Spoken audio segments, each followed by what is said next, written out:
और सर दूसरा, ये हाँ, दूसरा आप ये पूछ रहे थे कि अगर सेम उस पे कर रहे हो तो वो, हाँ, उसमें थोड़ा सा इशू आता है। अगर आप सेम सीन के ऊपर कर रहे हो ना, तो फिर आपको वो थोड़ा सा मैनेज करना पड़ता है कि आप, क्योंकि एक ही फाइल एक होती है ना, तो उसमें ये हो सकता है कि अगर एक बंदा एक टाइम पे एक सीन पे काम कर ले, दूसरे में कर ले, आप थोड़ा सा टाइम मैनेज कर लें। लेकिन फिर भी अगर आप सेपरेटली कर रहे हो ना, तो उस हवाले से फिर भी बहुत बेहतर होता है, वरना फिर आपको पूरा प्रोजेक्ट एक दूसरे को देना पड़ेगा। अब ये हो सकता है ना कि एक बंदे ने काम कर लिया तो वो अपना कमिट कर दे, फिर दूसरा जो है ना उसके साथ दूसरा अपना काम है उसमें कमिट करे। सर ये उन्हीं के लिए जिनको गिटहब नहीं आता, या सबमिट ज्वाइन करने का आसान? नहीं, आप लोगों के लिए, आप लोग की अप्रिसिएशन के लिए कि अगर कोई, कि आप लोगों को यूज अगर किसी को आता है तो मैंडेटरी तो इस तरीके से नहीं है ये हमारा, लेकिन मोस्ट रिकमेंडेड है कि ये पार्टिसिपेंट्स अटेंड करें इसको। सर वो एक्चुअली असाइनमेंट्स वगैरह हैं, तो वो बना नहीं है कल के लिए, यूनिवर्सिटी के लिए ना। अच्छा, चलिए, ये फिर आप वो फखर से ये चीजें वगैरह कंफर्म कर लें, क्योंकि इन चीजों को वो देख रहे हैं। बहरहाल मैं तो जस्ट ये इसको डिलीवर कर रहा हूँ। सर बहरहाल ये आजकल बहुत हमारा ज्यादा, ये हमारी जो डिस्कशन है वो सारी टोटली ये गिटहब को लेके है, मतलब गिट को लेके है, गिटहब। जी हाँ, उसी को लेके है। तो बाकी वैसे इंशाल्लाह ज्यादा लंबा ही चलेगा, बस मैं आपको कमिट पुश पुल वगैरह बता दूं, तो उसके बाद इंशाल्लाह हम इसको फिर एंड कर देते हैं, ठीक है। और गिट लैब का भी सर मैं आपको साथ थोड़ा सा बता देता हूँ, सर मुझे ये सेम चीज है। एक गिटहब आता है और मैं यूज भी कर लेता हूँ, तो मैं जा सकता हूँ? ठीक है, आप देख लें, कोई मसला नहीं। तो क्योंकि वो भी इसकी बनानी है मैंने, ये गेम जैम की भी बनानी है डॉक्यूमेंट्री। चलिए ठीक है, सही है। ओके, अच्छा, चलिए ठीक है, हम आगे कंटिन्यू करते हैं। मैं इसको जल्द आपको बता दूं। अच्छा, इसमें अ, अच्छा, हम इधर से मैं आपको बताता कमिट क्या होता है। बेसिकली कमिट ये होता है कि जो भी प्रोडक्ट के अंदर चेंजेस होती हैं आपकी, ठीक है, आपने फॉर एग्जाम्पल एक बंदे ने प्रोडक्ट के ऊपर काम किया, ठीक है, और उसके बाद फिर दूसरे बंदे ने उसके अंदर कोई काम किया, या फॉर एग्जाम्पल आपने किया, दूसरे बंदे को छोड़ दें, आपने काम किया सुबह के टाइम, आपका प्रोडक्ट उधर मौजूद था, फिर आपने फॉर एग्जाम्पल 2 घंटे बाद दोबारा कमिट किया, तो क्या होगा कि जो भी उस प्रोजेक्ट के अंदर चेंजेस होगी ना, वो सारी क्या होंगी, वो इधर आपको शो हो जाएंगी सारी चेंजेस, कि आपके इस प्रोडक्ट के अंदर ये चेंजेस आ गए, तो आप यहाँ पे कोई ना कोई टाइटल देंगे और यहाँ से कमिट कर देंगे। फिर कमिट क्या होगा, कमिट बेसिकली वो जो वर्जन है आपका, उस प्रोडक्ट का जो भी वर्जन है, वो क्या होगा, वो आपकी लोकली सेव हो जाएगा, आपकी हार्ड डिस्क में किसी लोकेशन पे सेव होता है। फिर क्या होता है, फिर जब आप उसको पुश करते हैं, फिर वो क्या होता है, पुश करने के बाद वो चला जाता है सर्वर के ऊपर। ठीक है, तो आपने ये हमेशा ध्यान में रखना, जब तक आप प्रोडक्ट को पुश नहीं करेंगे तो सर्वर के ऊपर नहीं जाएगा। ठीक है, तो ये ना हो कि आप कमिट करने के बाद ये समझें कि मेरा प्रोडक्ट हो गया, तो अगर आपकी हार्ड डिस्क में कोई मसला होता है तो हो सकता है कि वो प्रोडक्ट लॉस हो जाए, फिर तो आपको पुश करना जरूरी है। और तीसरी चीज होती है पुल। पुल क्या होता है कि जब आपने कभी सर्वर से कोई चीज उठा के अपने कंप्यूटर को भी लेके आना होती है। फॉर एग्जाम्पल, अगर आपके किसी टीममेट ने कोई काम किया है और उसने एक प्रोडक्ट पुश कर दिया, उसके बाद फिर आपको लेटेस्ट वर्जन चाहिए प्रोडक्ट का, तो फिर आप क्या करते हैं, आप पुल कर लेते हैं अपने पास, उसको अपडेट कर लेते हैं। ठीक है, तो मैंने 3 टर्म्स की बात की, पुश, वो कमिट, पुश और पुल। कमिट क्या होता है, आपका प्रोडक्ट की जो चेंज लोकली सेव होती है। पुश से क्या होता है, सर्वर के ऊपर सेव होती है। और जो पुल है, उससे क्या होता है, आप अपने प्रोडक्ट को अपने पास सर्वर से अपने पास अपडेट कर लेते हैं। ठीक है, तो अभी देखिए, अभी यहाँ पे एक जो, अगर आप हिस्ट्री में जाएंगे तो हिस्ट्री में आपको सारी यहाँ पे कमिट्स नजर आ रही होती है। अभी शुरू में आपको एक इनिशियल कमिट नजर आ रही है।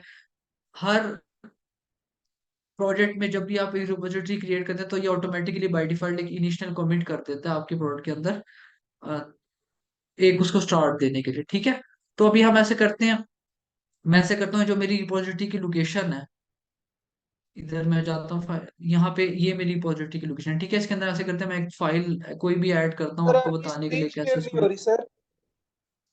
सर अच्छा, आप सॉरी, स्क्रीन शेयर। ठीक है, सॉरी, मैंने, चले, अच्छा, मैंने ये यहाँ पे आपको बताया था कि ये जो चेंजेस वाला एरिया, यहाँ पे क्या होता है, आपको सारी चेंजेस नजर आ रही होती है। और हिस्ट्री में क्या होता है, हिस्ट्री में जितनी भी कमेंट्स होती हैं वो सारी आपकी यहाँ पे हिस्ट्री के अंदर नजर आ रही होती है। ठीक है, तो अब मैंने क्या किया, अब हम ये इनिशियल कमिट इधर आपको नजर आ रही है जिसका मैंने बताया था, ये ऑटोमेटिकली बाय डिफॉल्ट इसके अंदर हो जाती है।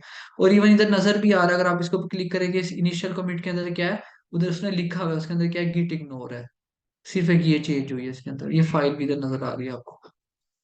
तो अब मैं ऐसे करता हूँ कि हम एक इसके अंदर कमिट करते हैं देखने के लिए कि कैसे प्रोसीजर होता है। तो मैंने इधर क्या किया, मैंने इधर एक एक फाइल क्रिएट करता हूँ। मैंने बेसिकली इस तरीके से ओपन किया था इसको कि मैंने राइट क्लिक किया था इसके ऊपर, यहाँ पे किया था मैंने शो इन एक्सप्लोरर। तो उसने क्या किया, जहाँ पे मेरी रिपोजिटरी क्रिएट हुई है लोकली, उसने वो प्रोडक्ट ओपन कर दिया। वो फोल्डर में यहाँ पे राइट क्लिक करता हूँ, यहाँ पे एक फाइल बना लेते हैं, ठीक है, न्यू फाइल, ठीक है। यहाँ पे लिख लेते हैं this is test format file, ठीक है, ये टेस्ट कमिट फाइल, ठीक है। अब मैं जाता हूँ अपने डेस्कटॉप के ऊपर। अब देखिए यहाँ पे मैं चेंजेस में क्या होता है, यहाँ पे ऊपर लिखा है वन, एक फाइल चेंज हुई है और उन्होंने लिखा हुआ है new text file, new file dot text इसके अंदर चेंज हुआ है, ठीक है। मैं अगर फॉर एग्जाम्पल इसके अंदर एक और फाइल क्रिएट कर लेता हूँ, तो क्या करेगा वो, मुझे यहाँ पे दो चेंजेस दिखा देगा, ठीक है, टू चेंजेस होगी न्यू टेक्स्ट, ठीक है। तो जो भी चेंजेस हमारे प्रोडक्ट के अंदर आई उसने उसको रीड कर लिया। अब मैंने क्या करना है, यहाँ पे मैं लिख देता हूँ फर्स्ट कमिट फॉर एग्जाम्पल, या फिर इसको टेस्ट कमिट लिख देता हूँ।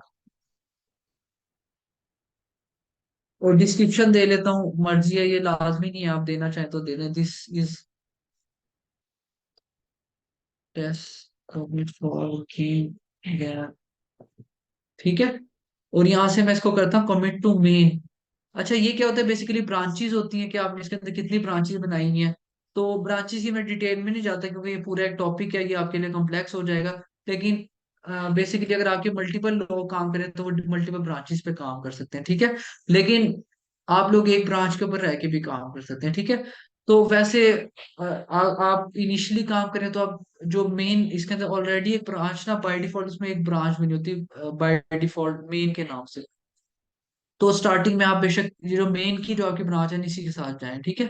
तो फिलहाल इसको ज्यादा कम्प्लेक्स करने की जरूरत नहीं, इवन आपके मल्टीपल लोग जो काम कर रहे हैं ना, वो भी एक ब्रांच पे रह के कर सकते हैं। लेकिन उसमें थोड़ा सा ये होगा कि फिर आपको जब एक बंदा काम कर लेगा, अगर पैरेलल में आप लोग काम कर रहे हैं, फिर ये कि फिर आपको मल्टीपल ब्रांचेस पे काम करना पड़ेगा। लेकिन अगर इस तरह के एक बंदे ने एक टाइम पे काम किया, दूसरे ने दूसरे टाइम पे काम किया, फिर आप एक ही ब्रांच को मैनेज कर सकते हैं, ठीक है। और अगर आप इंडिविजुअली कर रहे हैं फिर तो आपको जरूरत नहीं पड़ेगी दूसरी ब्रांच की।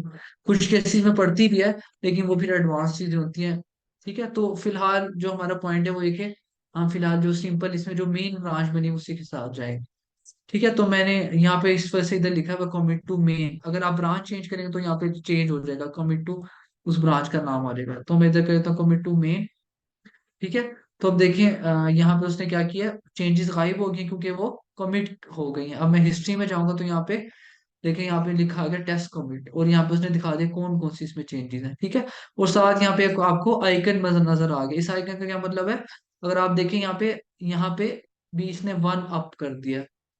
इसका मतलब ये कि आपकी कमिट के अंदर कुछ चेंजेस पड़ी हुई हैं, आपने उसको पुश करना है, ठीक है।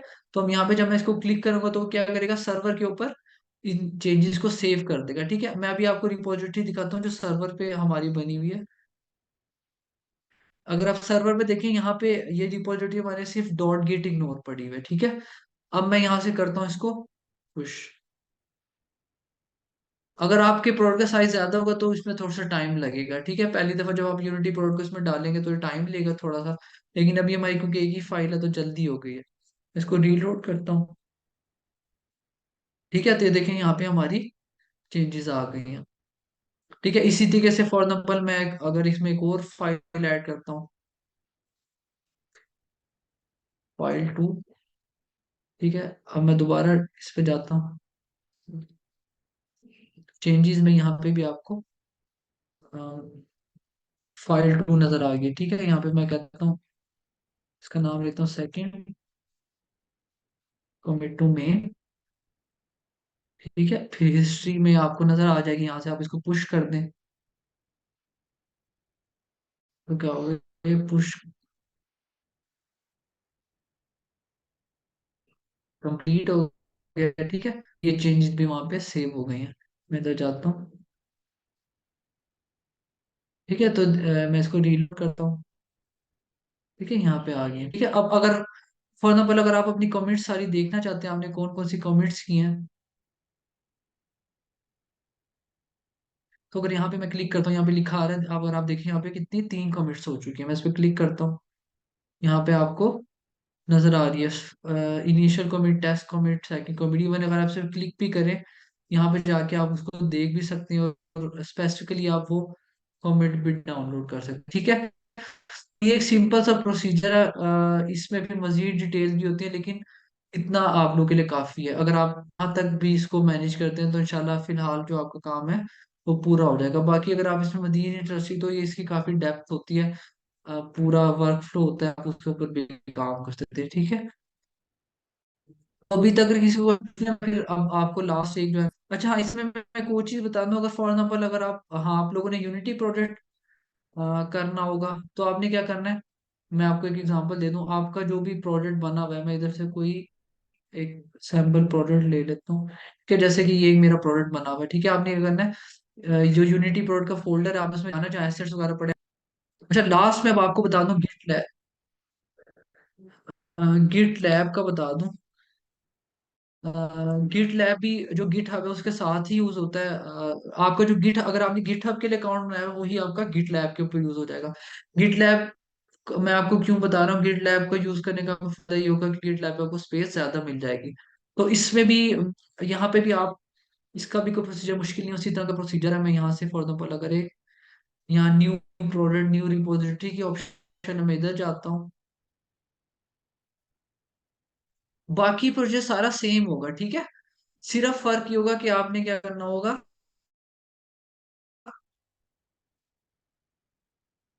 क्रिएट एक ब्लैंक प्रोजेक्ट, ठीक है। यहाँ पे मैं इसका नाम रख देता हूँ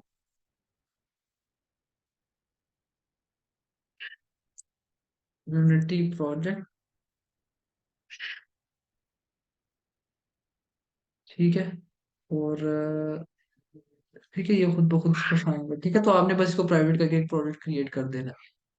यहाँ से आप लोग सेलेक्ट कर लें फॉर एग्जाम्पल,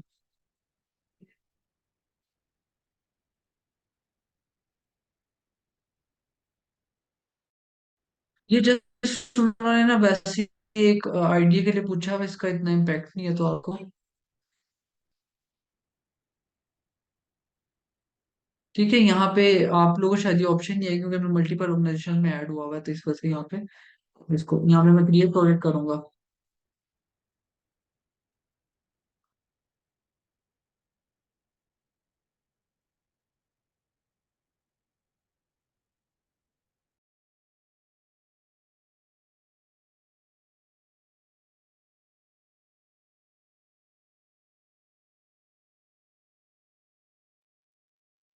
अब आपने क्या करना होगा, यहाँ पे आपको यहीं से क्लोन, यहाँ से आपने एक क्लोन विद HTTPS करना है, ठीक है। और सेम अब आपने क्या करना है, वही जहाँ पे हमने गिटहब का URL दिया था, आपने क्या करना था, आपने इसके अंदर यहाँ से कर लेना है इसको क्लोन, ठीक है।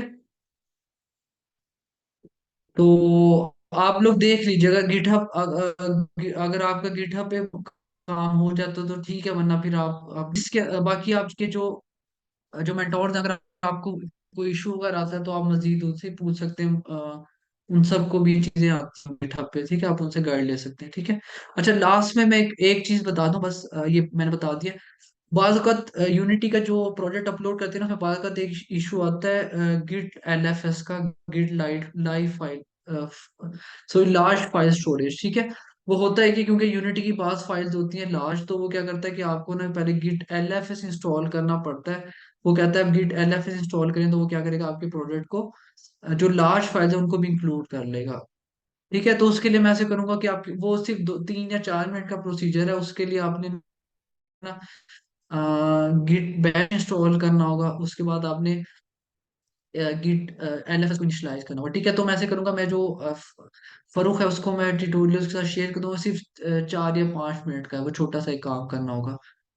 तो मैं इस सेशन को ज्यादा लंबा नहीं करना चाहता, तो आप लोग उस ट्यूटोरियल को देख लीजिएगा, इंशाल्लाह वो आपका हो जाएगा, ठीक है।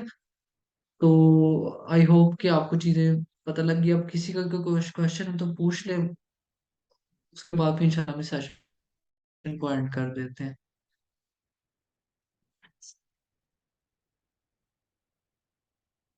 किसी को क्वेश्चन, कोई चीज आपको समझ ना आई हो?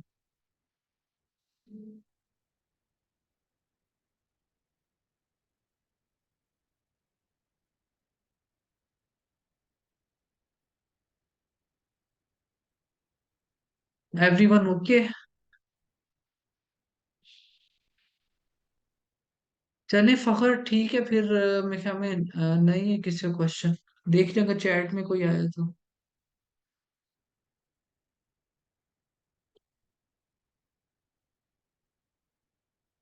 फखर आप सुन रहे हैं?